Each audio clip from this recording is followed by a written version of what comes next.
MCTV, la chaîne qui enseigne, la chaîne qui éclaire. waaye noonu la nit di toll ci musiba jamono ju nekk malaaka yërmande yëpp daje di ko ba naan yàlla kii bu jóge woon ci suuf dana baax waaw yàlla lu mu def ñu yàq deru góor yi rek waaw góor bu baax bu nekk mu yàq sa der malaaka yi loolu rek lañ bañ waaw malaaka ñaar la gën a bañ ma wax leen ko benn bi mooy góor guy yàq ay deru góor fu mu toll ak jigéen buy def bopp neen fa mu toll bi ko ñetteel mooy góor guy def yàlla mu neen fa mu toll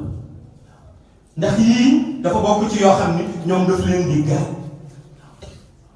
te yu jar di bàyyi xel moo tax léeg-léeg ma xool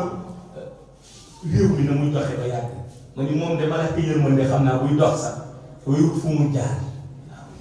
te xam na ñu mu bëggul gis te malheureusement ci lay teg bëtam ndax ñoom seen bët du suñu bët ñoom seen bët yàlla dafa def lépp luy dellu ci shahada seen bët daf koy bët buñ doon xool niir bii dañuy gis ñi ci kanamu niir bi bay gis ñi ci gannaaw niir malaayika noonu la mel niir bi du leen baare ndax état lumière bi yàlla def ci ñoom moo ëpp doole état shahada bi moo tax ñoom dañuy bët matière bi ci bopp di gis la ca gannaaw moo tax ñu mën a xool nit rek gis ci moom riba bu la kenn mënu la nette